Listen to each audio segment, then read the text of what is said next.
আসসালামু আলাইকুম রহমতুল্লাহ বারাকাতু।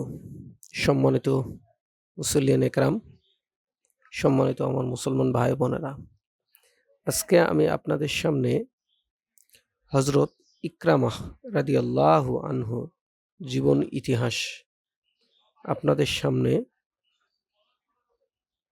তুলে ধরার চেষ্টা করব। অত্যন্ত অনুপ্রেরণামূলক। তিনি ছিলেন ইসলামের কট্টর শত্রু থেকে একজন সাহসী সাহাবী হয়ে ওঠার এক অনন্য ব্যক্তিত্ব, যিনি পরবর্তীতে শহীদের মর্যাদা লাভ করেন। তার জীবন বালহুম মিনাল্লাহ, অর্থাৎ আল্লাহর সাথে সম্পর্ক পরিবর্তনের একটি উজ্জ্বল দৃষ্টান্ত। এখানে বলা হচ্ছে যে ইকরামা ইবনে আবু জাহাল মক্কার প্রভাবশালী কুরাইশ বংশের বনু মাখজুম গোত্রে জন্মগ্রহণ করেন। তার পিতা ছিলেন অমর ইবনে হিশাম, যিনি আবু জাহাল নামে পরিচিত এবং ইসলামের ইতিহাসে সর্বশ্রেষ্ঠ শত্রু হিসেবে চিহ্নিত। অন্যদিকে তার চাচাতো ভাই ছিলেন বিখ্যাত সেনাপতি খালিদ ইবনে ওয়ালিদ রাদিয়াল্লাহু আনহু। ইকরামা রাদিয়াল্লাহু আনহু নিজেও মক্কার একজন সম্ভ্রান্ত, বিত্তশালী ও সাহসী যুবক হিসেবে সমাদৃত ছিলেন। পিতার মতো ইকরামাও প্রাথমিক অবস্থায় ইসলাম গ্রহণকারীদের উপর অত্যাচারের অংশ নেন এবং নবীজির ঘোর শত্রুতে পরিণত হন। তিনি মুসলিমদের বিরুদ্ধে সংগঠিত প্রায় সব গুরুত্বপূর্ণ যুদ্ধে সক্রিয় ভূমিকা রাখেন। যেমন ধরেন বদরের যুদ্ধ। তিনি এই যুদ্ধে অংশ নেন এবং তার পিতা আবু জাহাল নিহত হন। পিতার মৃত্যু তার মনে ইসলামের প্রতি ঘৃণা ও প্রতিশোধের আগুন আরো প্রজ্বলিত হয়ে ওঠে, দাও দাও করে জ্বলতে থাকে। এই যুদ্ধে তিনি মক্কার সেনাবাহিনীর বাম পাশের শাখার নেতৃত্ব দেন। তীরন্দাজদের ভুলের সুযোগে তিনি তার চাচাতো ভাই খালিদের সাথে, অর্থাৎ খালিদ বিন ওয়ালিদ রাদিয়াল্লাহু আনহুর সাথে মিলে মুসলিম বাহিনীকে পিছন দিক থেকে আক্রমণ করে, যা মুসলিমদের জন্য এক বিপর্যয় ডেকে আনে। রাসূল সাল্লাল্লাহু আলাইহি ওয়াসাল্লাম এটাকে নিষেধ করেছিলেন। অর্থাৎ এই নিষেধ করার কারণে তারা একটা ক্ষণিকের জন্য ভুলে গিয়েছিল, মনে করেছিল যে তারা যুদ্ধে বিজয় লাভ করেছে। কিন্তু রাসূল সাল্লাল্লাহু আলাইহি ওয়াসাল্লাম বারবার বলেছিলেন যে তারা যেন ওই উপত্যকা থেকে যেন না নামে। অর্থাৎ তারা বিজয় অর্জন করেছে বলে তারা সেখান থেকে ভুল করে নেমে যায়। আর এই সুযোগটাই তারা দুইজন নেয়। কে? একজন হচ্ছেন ইকরামা রাদিয়াল্লাহু আনহু, আর হচ্ছে হযরত খালিদ বিন ওয়ালিদ রাদিয়াল্লাহু আনহু। তারা ছিলেন চাচাতো ভাই আরকি। তিনি অত্যন্ত সাহসিকতার সাথে পরীক্ষা অতিক্রম করে মুসলিম বাহিনীর উপর আক্রমণের চেষ্টা করেন, কিন্তু ব্যর্থ হয়ে পালিয়ে যেতে বাধ্য হয়। অষ্টম হিজরিতে মক্কা বিজয়ের সময় নবীজি করিম সাল্লাল্লাহু আলাইহি ওয়াসাল্লাম সাধারণ ক্ষমা ঘোষণা করলেও ইকরামা রাদিয়াল্লাহু সহ কয়েকজনকে স্পষ্টভাবে ক্ষমার তালিকা থেকে বাদ দেন। প্রাণ ভয়ে তিনি ইয়েমেনে পালিয়ে যান। তখন তার স্ত্রী উম্মে হাকিম বিনতে আল হারিস, যিনি ইতিমধ্যে ইসলাম গ্রহণ করেছিলেন, তিনি রাসূল সাল্লাল্লাহু আলাইহি ওয়াসাল্লামের কাছে গিয়ে স্বামীর জন্য নিরাপত্তা প্রার্থনা করেন। নবী করিম সাল্লাল্লাহু আলাইহি ওয়াসাল্লাম তার আবেদনে সাড়া দিয়ে ইকরামা রাদিয়াল্লাহু আনহুকে নিরাপত্তা দান করেন। উম্মে হাকিম তিহামা অঞ্চলের বন্দরে গিয়ে ইকরামা রাদিয়াল্লাহুকে খুঁজে বের করেন এবং তাকে ইসলাম গ্রহণের সুসংবাদ দেন।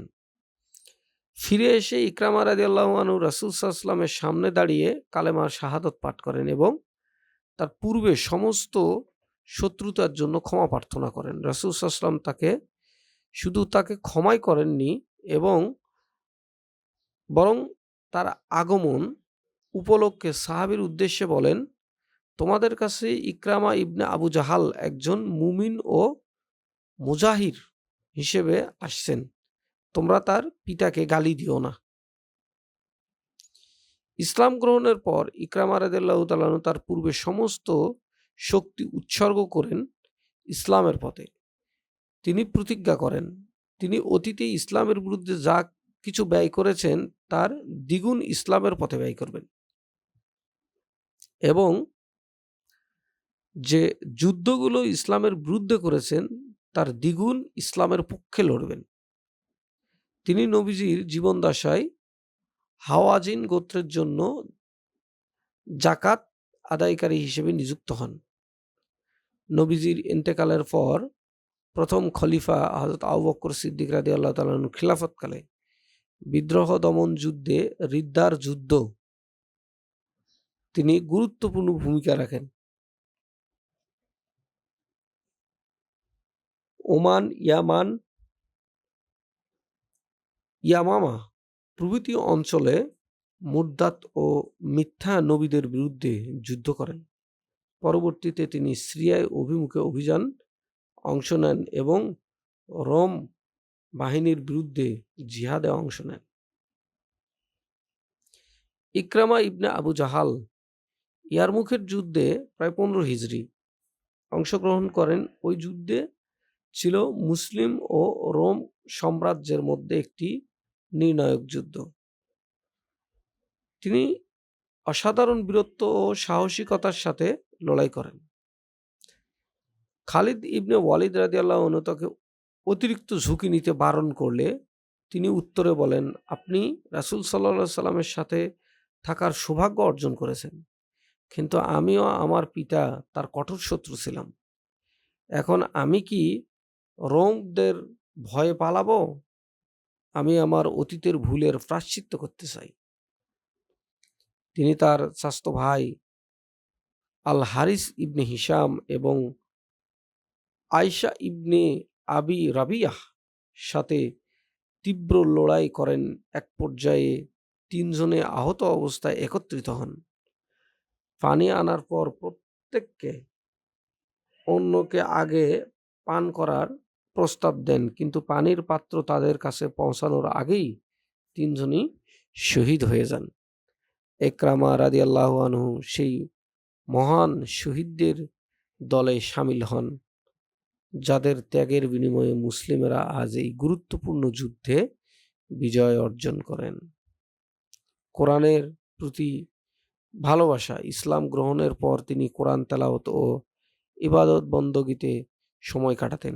বর্ণিত আছে তিনি মুসাহাফ অর্থাৎ কোরআনের সংগ্রহ নিজের চেহারার উপর রাখতেন এবং কাঁদতে কাঁদতে বলতেন, এটা আমার রবের কালাম, এটা আমার রবের কিতাব।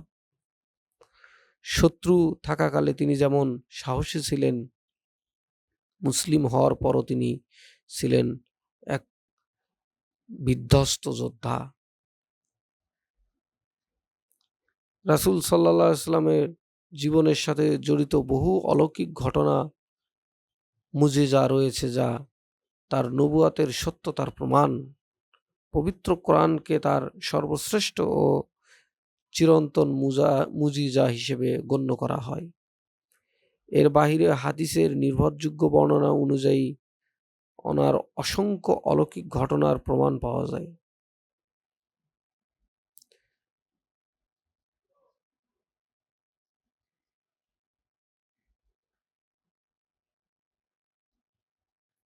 রাসূল সাল্লাল্লাহু আলাইহি সাল্লামের সাথে ইকরামা রাদিয়াল্লাহু প্রথম জীবন ছিল এক পূর্ণ বৈরিতার ভরা। পিতার শোক ও প্রতিশোধ। বদর যুদ্ধে তার পিতা আবু জাহাল নিহত হওয়ার পর ইকরামা মনে করেন রাসূল সাল্লাল্লাহু আলাইহি সাল্লাম ইসলামের প্রতি ঘৃণা চরমে পৌঁছায়। তিনি পিতার হত্যার প্রতিশোধ নিতে বদ্ধপরিকর হন। তিনি উহুদ, খন্দক প্রতিটি যুদ্ধে মুসলিম বাহিনীর বিরুদ্ধে লড়াই করেন এবং রাসূল সাল্লাল্লাহু আলাইহি ওয়াসাল্লামকে হত্যার চেষ্টা করেন। এটি তার সম্পর্কের টার্নিং পয়েন্ট। মক্কা বিজয়ের দিন রাসূল সাল্লাল্লাহু আলাইহি ওয়াসাল্লাম সাধারণ ক্ষমা ঘোষণা করলেও ইকরামা রাদিয়াল্লাহু আনহুর নাম তালিকা থেকে বাদ দিছিলেন এবং বলছিলেন তাকে যেখানেই পাবে সেখানেই হত্যা করবে। ইকরামা রাদিয়াল্লাহু স্ত্রী উম্মে হাকিম, যিনি ইসলাম গ্রহণ করেছিলেন অনেক আগেই, পরবর্তীতে তিনি রাসূল সাল্লাল্লাহু আলাইহি ওয়াসাল্লামের কাছে যেয়ে স্বামীর জীবন ভিক্ষা চান এবং রাসূল সাল্লাল্লাহু আলাইহি ওয়াসাল্লাম দিয়েও দেন। ইকরামা রাদিয়াল্লাহু তাআলার ব্যক্তিগত জীবন সম্পর্কে বেশ কিছু ইতিহাসে তথ্য কিছু পাওয়া যায়। তার প্রথম ও প্রধান স্ত্রী হিসেবে উম্মে হাকিম বিনতে হারিস রাদিয়াল্লাহু আনহু, যিনি তার চাচাতো বোন ছিলেন এবং তাকে ইসলামে আনতে মুখ্য ভূমিকা রাখেন। তারপর তিনি কুতাইলা বিনতে কায়েস কুতাইলা বিনতে কায়েসকেও বিয়ে করেন। তিনি ছিলেন ইয়েমেনের প্রভাবশালী নেতা আশআশ ইবনে কায়েসের বোন। এছাড়াও তিনি আসমা বিনতে লুমানকেও বিয়ে করেছিলেন। ইকরামা রাদিয়াল্লাহু তাআলা আনহু অধিকাংশ জীবিকার জীবনকালে তার সন্তানাদি সম্পর্কে তেমন উল্লেখ পাওয়া যায় না। তবে কিছু ক্ষেত্রে বা কিছু সূত্রে পাওয়া যায় যে তার একটি পুত্র সন্তানের কথা বলা হয়েছে, যার নাম ছিল অমর বা ওমর, এবং তিনিও ইয়ারমুখের যুদ্ধে পিতার সাথে শহীদ হয়েছিলেন বলে কিছু বর্ণনায় উল্লেখ রয়েছে। তার পিতা অমর ইবনে হিশাম, যিনি আবু জাহাল নামে কুখ্যাত, তার মাতার নাম ছিলেন উম্মে মুজাদিল বিনতে ইয়ারবু, মানে আরবিতে নামটা হচ্ছে ইয়ারবু। ইসলাম গ্রহণের পর ইকরামা রাদিয়াল্লাহু তার প্রতিজ্ঞা অনুযায়ী অসামান্য অবদান রাখেন। নবীজি করিম সাল্লাল্লাহু আলাইহি ওয়াসাল্লাম ইন্তেকালের পর প্রথম খলিফা আবু বকর সিদ্দিক রাদিয়াল্লাহু তাকে রিদ্দার যুদ্ধে বিদ্রোহী গোত্র মিথ্যাবাদী নবী মুসাইলামা ও আশা ইবনে কায়েসের বিরুদ্ধে লড়াই করার জন্য একটি বাহিনীর প্রধান হিসেবে নিযুক্ত করেন। তিনি ইয়ামান, ওমান, বাহরাইন প্রভৃতি অঞ্চলে সফর অভিযান পরিচালনা করেন। রিদ্দার যুদ্ধ শেষে তাকে সিরিয়ায় অভিমুখে প্রেরিত শক্তি বৃদ্ধি বাহিনীর নেতৃত্ব দেওয়ার দায়িত্ব দেওয়া হয়। সেখানেই তিনি রোমক বাহিনীর বিরুদ্ধে জিহাদে অংশ নেন এবং চূড়ান্ত ত্যাগের দিন স্বীকার করেন। ইকরামা রাদিয়াল্লাহু ইসলাম গ্রহণের একটি চমকপ্রদ ঘটনা হলো নবী করিম সাল্লাল্লাহু আলাইহি ওয়াসাল্লাম এর স্বপ্ন। নবী করিম সাল্লাল্লাহু আলাইহি ওয়াসাল্লাম অর্থাৎ স্বপ্নে জান্নাতে একটি আঙ্গুরের থোকা দেখতে পান, যা তাকে খুবই মুগ্ধ করেন। জিজ্ঞাসা করলে বলা হয় এটি আবু জেহেলের জন্য নির্ধারিত। নবী করিম সাল্লাল্লাহু আলাইহি ওয়াসাল্লাম এতে বিস্মিত হয়ে পড়লেন এবং বললেন, জান্নাতে তো কেবল মুমিনেরাই যাবে, এটি আবু জেহেলের জন্য কিভাবে হতে পারে?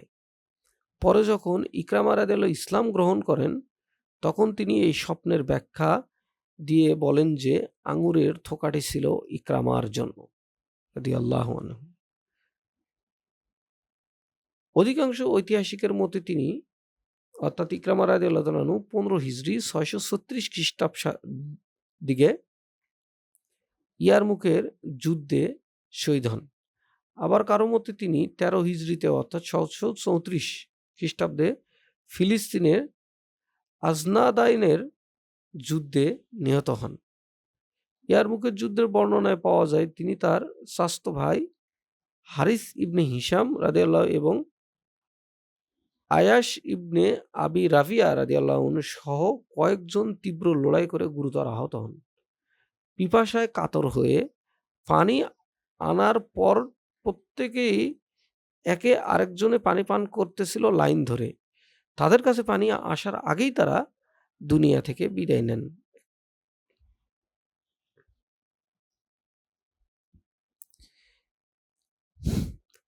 একদিন রাসূল সাল্লাল্লাহু আলাইহি ওয়াসাল্লাম স্বপ্নে দেখতেন জান্নাতে তার জন্য একটু আঙ্গুরের থোকা আনা হয়েছিল। এটি আমি পূর্বে আপনাদেরকে বলেছি। এরপরে আমি কিছু জিনিস আপনাদেরকে অজানা জানাবো ইকরামা রাদিয়াল্লাহু তাআলা আনহুর উপরে। ইকরামা রাদিয়াল্লাহু তাআলা আনহু ইসলাম গ্রহণের আগে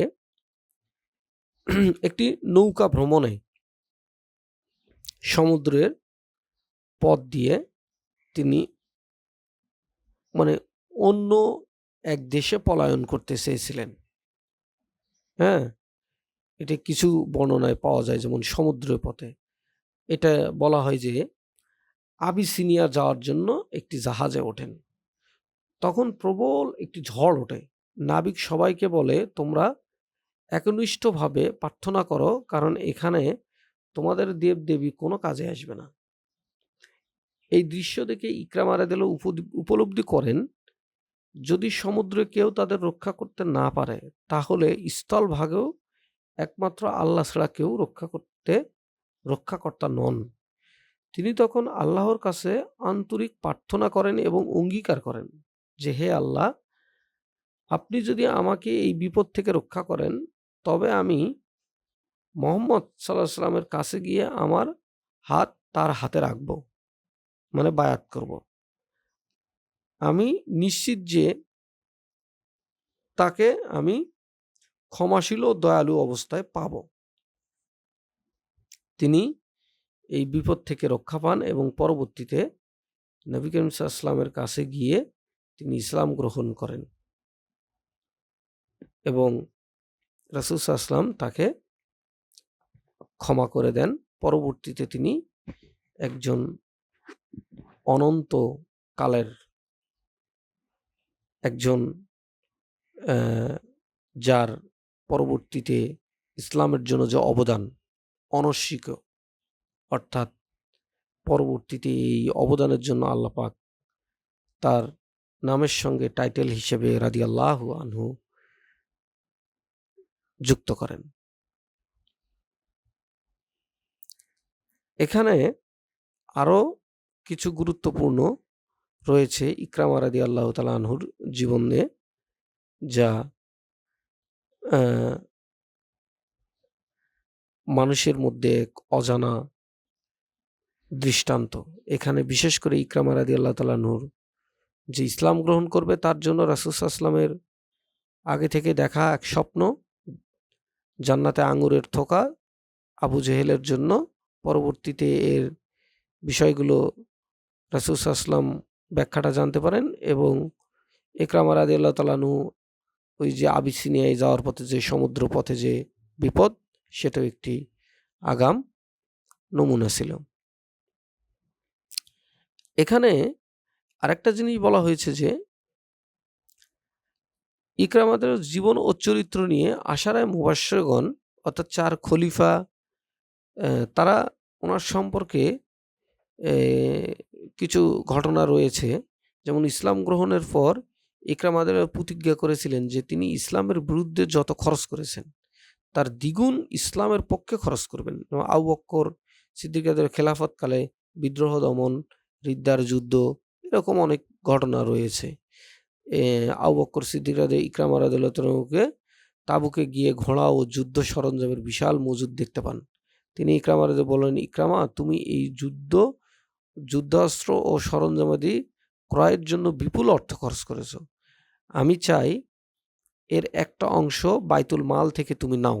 ইকরামা রাদিয়াল্লাহু তাআলা আনহু বিনয়ের সাথে তা প্রত্যাখ্যান করেন এবং বলেন, আবু বকর রাদিয়াল্লাহু আনহু ২ হাত তুলে ইকরামা রাদিয়াল্লাহুর জন্য দোয়া করেন। ইকরামা রাদিয়াল্লাহু তাআলা আনহু ইকরামা রাদিয়াল্লাহু তাআলা আনহুর জন্য এই দোয়াটা এক বিশাল মর্যাদা বহন করে।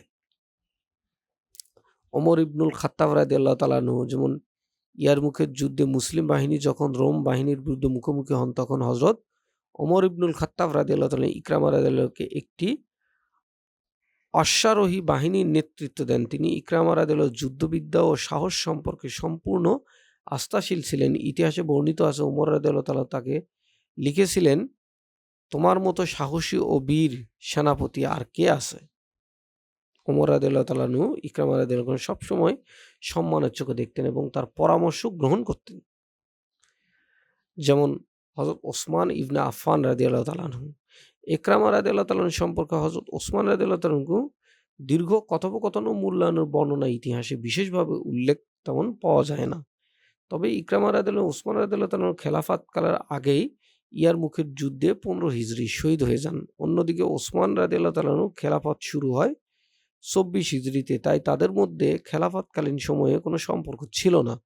তবে উভয়ে ছিলেন কুরাইশ বংশে মাখজুম ও উমাইয়া শাখার সন্তান। হযরত আলী রাদিয়াল্লাহু তাআলা আনহুর সঙ্গে ইকরামা রাদিয়াল্লাহু তাআলা আনহুর ইয়ারমুকের যুদ্ধে ইকরামা রাদিয়াল্লাহু আনহু শহীদের মৃত্যুর খবর পেয়ে হযরত আলী রাদিয়াল্লাহু আনহু অত্যন্ত সংবেদনশীল প্রতিক্রিয়া বক্তব্য করেন। তিনি মিম্বরে দাঁড়িয়ে বলেন, "ইকরামার মৃত্যুতে আমার খুব দুঃখ হয়েছে। যদি কোনো মুসলিমের মৃত্যুতে কান্না করা বৈধ হতো, তবে আমি ইকরামার জন্য কাঁদতাম। তিনি ছিলেন মাখজুম বংশের শ্রেষ্ঠ ব্যক্তির মধ্যে একজন, সাহসী ও বীর যোদ্ধা। ইসলামের জন্য উৎসর্গকৃত প্রাণ।" এই উক্তিটি ইকরামা রাদিয়াল্লাহু হযরত আলী রাদিয়াল্লাহু তাআলা আনহু ভালোবাসা ও শ্রদ্ধার পরিচয় বহন করে। আসসালামু আলাইকুম ওয়া রাহমাতুল্লাহি ওয়া বারাকাতুহু। সবাই সাথে থাকবেন আর এই ইসলামের ইতিহাসগুলো জানবেন, সাহাবায়ে কেরামদের জীবন ইতিহাস জানবেন, সেই মোতাবেক জীবন পরিচালনা করার চেষ্টা করবেন। আখির দাওয়ানা আলহামদুলিল্লাহি রাব্বিল আলামিন। আসসালামু আলাইকুম ওয়া রাহমাতুল্লাহি ওয়া বারাকাতুহু।